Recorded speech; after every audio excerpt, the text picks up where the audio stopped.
നിനക്കായി മാത്രം. രാവിലെ ഉറക്കമുണരുമ്പോൾ വിശാൽ ഉറക്കമായിരുന്നു.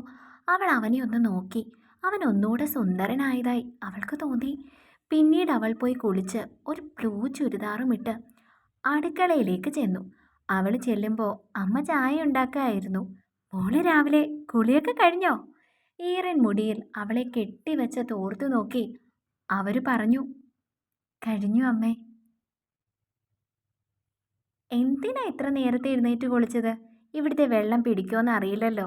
എനിക്ക് വെള്ളം മാറി കുളിച്ച് ശീലമാണമ്മേ. അമ്മ മാറ്, ഞാൻ ചെയ്യാം. വേണ്ട മോളെ, അമ്മയ്ക്ക് ചെയ്യാനുള്ള ജോലികളേ ഇവിടെ ഉള്ളൂ. എങ്കിലും എനിക്കെല്ലാം പഠിക്കാമല്ലോ ജാനിക്കുട്ടി. അതൊക്കെ ഞാൻ പഠിപ്പിക്കാം. പെട്ടെന്നാണ് അവർ അവളെ ശ്രദ്ധിച്ചത്. മോളിങ്ങി വന്നേ. എന്താ അമ്മേ? വിവാഹം കഴിഞ്ഞ കുട്ടികൾ എപ്പോഴും സിന്ദൂരം ഇടണം. എങ്കിലേ ഭർത്താവിന് ആയുസ്സും വിവാഹബന്ധത്തിന് ഉറപ്പും കിട്ടും. ഇപ്പോഴത്തെ കുട്ടികൾക്ക് ഇതൊന്നും വിശ്വാസം കാണില്ല. അതല്ലമ്മേ, ഞാൻ മറന്നതാ. വാ. അവരവളെ പൂജാമുറിയിലേക്ക് കൂട്ടിക്കൊണ്ടുപോയി. അവിടെ ഇരുന്ന സിന്ദൂരച്ചെപ്പിൽ നിന്ന് ഒരു നുള്ളു സിന്ദൂരമെടുത്ത് അവളുടെ സീമന്തരേഖയിൽ ചാർത്തി. സാരമില്ല, ഇനി ശ്രദ്ധിച്ചാൽ മതി, സമ്മതിച്ചു ജാനിക്കുട്ടി. പിന്നെ നിങ്ങൾ രാവിലെ അമ്പലത്തിലും പള്ളിയിലും ഒക്കെ ഒന്ന് പോണേ. അതെന്തിനാ?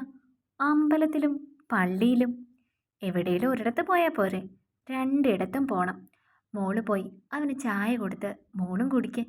അവൾ തലയാട്ടി. അവൾ ചെല്ലുമ്പോൾ വിശാല് റൂമിലുണ്ടായിരുന്നില്ല. വെള്ളം വീഴുന്ന ഒച്ച കേൾക്കാമായിരുന്നു. അവൻ കുളിക്കുകയാകുമെന്ന് അവൾ ഊഹിച്ചു. അവൻ വരുന്നത് വരെ റൂമിൽ തന്നെ നിൽക്കാൻ അവൾ ഉദ്ദേശിച്ചു. കുറച്ചു നേരം കഴിഞ്ഞപ്പോൾ അവൻ ഇറങ്ങി വന്നു. ഒരു മുണ്ടുടുത്ത് തോർത്ത് തോളിലിട്ട്. പെട്ടെന്ന് അവളെ കണ്ടവൻ വല്ലാതായി. അവളും അങ്ങനെ തന്നെയാണ്. ആദ്യമായാണ് ഷർട്ടിടാതെ അവനെ കാണുന്നത്. അവൻ പെട്ടെന്ന് തോർത്തെടുത്ത് പുതച്ചു. ചായ. അവൻ സുബോധം വീണ്ടെടുത്തു. അവിടെ വെച്ചേക്ക്. അമ്മ പറഞ്ഞു അമ്പലത്തിലും പള്ളിയിലും ഒക്കെ പോകണമെന്ന്. പോകാം. അവൻ ചായ എടുത്തു കുടിച്ചു. എങ്കിൽ ഞാൻ അമ്മയുടെ അടുത്തേക്കിട്ട് പോകട്ടെ? പൊക്കോ. എത്ര ശ്രമിച്ചിട്ടും അവളെ സ്നേഹിക്കാനും ഉൾക്കൊള്ളാനും തനിക്ക് കഴിയുന്നില്ലെന്ന് വേദനയോടെ അവൻ ഓർത്തു. മാറണം. ആത്മാർത്ഥമായി തന്നെ താൻ മാറണം. ഒരു പെൺകുട്ടിയുടെ ജീവിതമാണ്. അവളുടെ സ്വപ്നങ്ങൾക്ക് താൻ വില കൊടുക്കണം. അവൻ മനസ്സിൽ ഉറപ്പിച്ചു. തിരിച്ചു ചെന്നവൾ ജാനകി അമ്മയോടൊപ്പം കൂടുതൽ സമയം ചിലവഴിച്ചു. കഴിക്കുമ്പോഴും ഇരുവരും ഒന്നും സംസാരിച്ചില്ല എന്നത് ജാനകി അമ്മയിൽ സങ്കടമുണർത്തി. വിച്ചു, നീ രാവിലെ മോളെയും കൊണ്ട് അമ്പലത്തിലും പള്ളിയിലും ഒക്കെ ഒന്ന് പോയി വാ. പോകാമേ. ഇരുവരും ഒരുങ്ങിപ്പോയി. ഈശ്വരന്മാരുടെ മുൻപിൽ നിൽക്കുമ്പോൾ നിത്യയും വിശാലും ഒന്നു തന്നെയാണ് പ്രാർത്ഥിച്ചത്. തങ്ങളുടെ ജീവിതത്തെക്കുറിച്ച് എല്ലാം മറന്ന് നിത്യയെ സ്നേഹിക്കാൻ കഴിയണമെന്ന് വിശാലും, എല്ലാം മറന്ന് സാറ് തന്നെ സ്നേഹിക്കണമെന്ന് നിത്യയും. തിരികെ വീട്ടിലെത്തിയപ്പോൾ അവരെ കാത്ത് ജാനകിയമ്മ ഇരിപ്പുണ്ടായിരുന്നു. ഇത്ര പെട്ടെന്ന് വന്നോ? ഒന്ന് പ്രാർത്ഥിക്കാൻ അധിക സമയം വേണോ? അതും ചോദിച്ച് അവൻ അകത്തേക്ക് പോയി. പള്ളിയിലും അമ്പലത്തിലും പോയില്ലേ മോളെ? രണ്ടിടത്തും പോയി അമ്മ. എങ്കിൽ മോള് പോയി ഡ്രസ്സ് മാറി വാ. ശരി ജാനകിക്കുട്ടി. അവൾ അവരുടെ കവിളിൽ ഒന്നു നുള്ളി അകത്തേക്ക് പോയി. അവൾ അകത്തേക്ക് ചെന്നപ്പോൾ വിശാലിനെ കണ്ടിരുന്നില്ല. ബാത്റൂമിലും ഇല്ലായിരുന്നു. അതുകൊണ്ട് അവൾ കതക് ചാരി സാരി അഴിക്കാൻ തുടങ്ങി. അപ്പോഴാണ് അപ്രതീക്ഷിതമായി വിശാൽ കയറി വന്നത്. രണ്ടുപേരും ഒരുപോലെ വല്ലാതായി. അവൾ പെട്ടെന്ന് സാരി ഒരു പുതപ്പ് പോലെ ചുറ്റി. സോറി, ഞാൻ അറിഞ്ഞില്ല ഡ്രസ്സ് മാറുവാണെന്ന്. അതും പറഞ്ഞ് അവൻ പോയി. ഉച്ചയൂണ് കഴിഞ്ഞ് വിശാൽ ഉറക്കമായിരുന്നു. അപ്പോഴാണ് ജാനകിയമ്മ വരുന്നത്. വിച്ചു, നീ ഉറക്കമാണോ? ഉറക്കത്തിൽ നിന്ന് വിളിച്ചുണർത്തി. ഉറക്കമാണോന്ന്? എന്താ അമ്മ?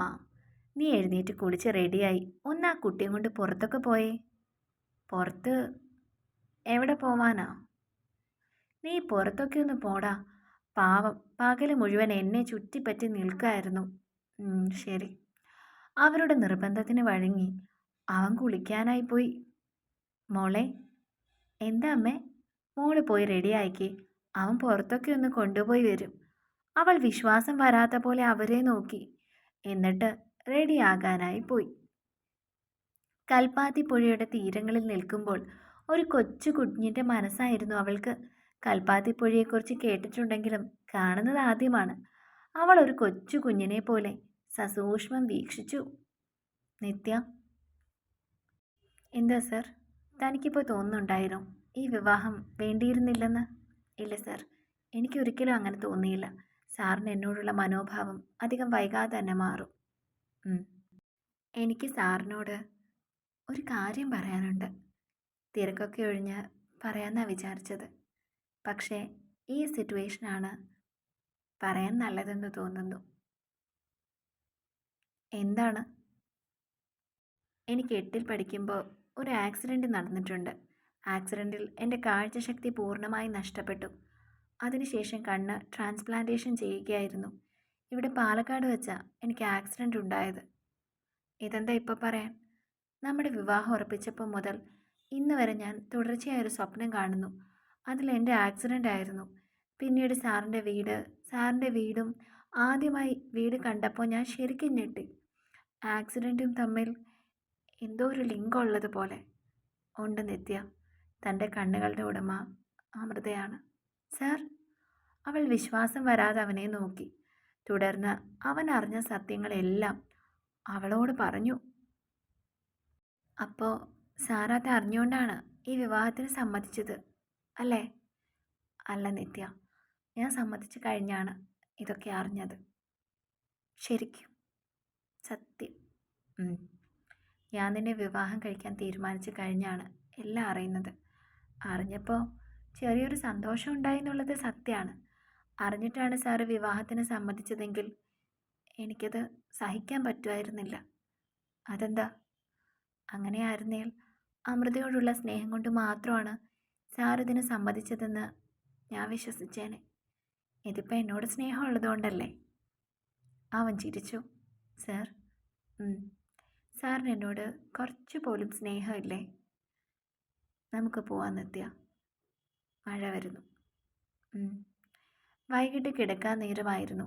വിശാൽ പിന്നെ അവളോട് സംസാരിച്ചത്. എനിക്ക് ലീവ് തീർന്നു, മറ്റന്നാൾ ജോയിൻ ചെയ്യണം.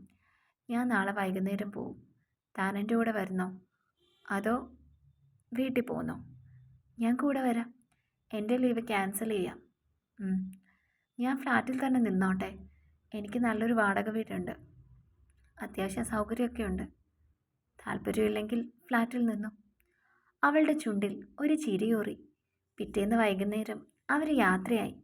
ഒരുപാട് ലേറ്റ് ആയതിനാൽ പുറത്തുനിന്ന് ഭക്ഷണം കഴിച്ചിട്ടാണ് അവർ വീട്ടിലേക്ക് പോയത്. രാവിലെ നിത്യ തന്നെയാണ് ആദ്യം ഉണർന്നത്. അവൾ കിച്ചണിൽ കയറി കാപ്പിയിട്ടു. മീരയോടൊപ്പം നിന്ന് എല്ലാം പഠിച്ചത് നന്നായി എന്ന് അവൾക്ക് തോന്നി. ആഹാ, താൻ കാപ്പിയിട്ടോ? ഞാൻ രാവിലെ കോളേജിൽ പോവും, വൈകുന്നേരം നേരത്തെ വരാം. എന്നിട്ട് കിച്ചണിൽ വേണ്ടതൊക്കെ പോയി വാങ്ങാം. ഓക്കെ. രാവിലെ എന്ത് കഴിക്കും? ഞാൻ പുറത്തുനിന്ന് വാങ്ങാം. പെട്ടെന്ന് അവിടെ കിടന്ന വെള്ളത്തിൽ തെന്നി നിത്യ അവൻ്റെ ദേഹത്തേക്ക് വീണു. അവനവിടെ ചുറ്റിപ്പിടിച്ചു. ഇരുവരും കുറച്ചു നേരം അങ്ങനെ തന്നെ നിന്നു. ഞാൻ ഫുഡ് വാങ്ങി വരാം, അത് പറഞ്ഞ് അവൻ പോയി. വൈകുന്നേരം രണ്ടുപേരും ഒരുമിച്ച് പോയി സാധനങ്ങളൊക്കെ വാങ്ങി. മീരയും മുമ്മുവിനെയും കാണാനായി ഫ്ലാറ്റിൽ കയറാനും മറന്നില്ല. വൈകിട്ട് നിത്യ തന്നെയായിരുന്നു കുക്കിങ്. ചപ്പാത്തിയും വെജിറ്റബിൾ കുറുമയുമായിരുന്നു. ഞാൻ ഹെൽപ്പ് ചെയ്യണോ? വേണ്ട, സാറ് പൊയ്ക്കോളൂ. താനിനി എന്നെ സാറെന്ന് വിളിക്കേണ്ട. തന്നോട് അടുക്കാൻ ഞാൻ ശ്രമിക്കുകയാണ്. അപ്പോൾ ഈ വിളി കേൾക്കുമ്പോൾ ഒരു സുഖമില്ല. ശരി വിശ്വേട്ടാ. അവളുടെ പെട്ടെന്നുള്ള വിശ്വേട്ട എന്ന വിളിയിൽ അവനൊന്ന് അമ്പരന്നു. എന്തേ ഇത്ര പെട്ടെന്ന് വിളിച്ചപ്പോൾ? പോയി കുളിക്ക്. ഓക്കെ. അവൻ കുളിക്കാൻ പോയപ്പോൾ അവൾ റൂമിൽ പോയി ഫോൺ എടുത്തു. നോക്കിയപ്പോൾ ഫോണിൽ ചാർജില്ല. തൻ്റെ ചാർജർ വീട്ടിലാണ്. അവൾ ബാത്റൂമിൽ ചെന്ന് വിളിച്ചു. വിശ്വേട്ടാ, ചാർജർ എവിടെ? അലമാരിയിലുണ്ട്. അവൾ അലമാരി തുറന്ന് ചാർജർ എടുത്തു. അപ്പോഴാണ് അവൾ ആ ഗ്രീറ്റിംഗ് കാർഡ് കണ്ടത്. അവളതെടുത്ത് നോക്കി. അവൾക്ക് കണ്ണുകളെ വിശ്വസിക്കാൻ കഴിഞ്ഞില്ല. പണ്ട് കോളേജിൽ വെച്ച് ബർത്ത്ഡേക്ക് താൻ കൊടുത്ത ഗ്രീറ്റിംഗ് കാർഡ്. അവൾ എഴുതിയ വരികളിലൂടെ അവൾ വിരലോടിച്ചു. ഒരിക്കലും തുറക്കാത്ത പ്രണയത്തിൻ പുസ്തകം ഒരു നാൾ നീ തുറന്നു നോക്കും. അതിലെൻ്റെ പേര് കാണും, അതിലെൻ്റെ ജീവൻ്റെ നേര് കാണും. സ്നേഹപൂർവ്വം നിത്യ. അതിൻ്റെ താഴെയായി ഇങ്ങനെ എഴുതിയിരിക്കുന്നു. ചില ഇഷ്ടങ്ങൾ അങ്ങനെയാണ്. ഒരു കാരണവും കൂടാതെ തന്നെ സ്നേഹിക്കാൻ തോന്നും. എന്തോ ഒരു മുജ്ജന്മ ബന്ധം പോലെ. ചിലരെ കണ്ടാൽ, ചിലരുടെ കണ്ണുകളിൽ നോക്കിയാൽ അറിയാതെ ഒരു മിന്നൽ പിണർ ഹൃദയത്തിൽ കടന്നുപോകും. ചിലരോട് അറിയാതെ അറിയാതെ ഉള്ളിലൊരു സ്നേഹമരം വളരും. ചിലപ്പോൾ പ്രണയിക്കാൻ തോന്നും. എല്ലാരെയും പ്രണയിക്കാൻ കഴിയില്ലെങ്കിലും സ്നേഹിക്കാമല്ലോ നിർമ്മലമായി. നിന്നെ ഞാൻ ഒരുപാട് സ്നേഹിക്കുന്നു നിത്യ. അവളത് നോക്കുന്നതിൻ്റെ ഇടയിലാണ് അവൻ വന്നത്. തുടരും. അടുത്ത ഭാഗങ്ങൾക്ക് വേണ്ടി ചാനൽ സബ്സ്ക്രൈബ് ചെയ്യാൻ മറക്കല്ലേ.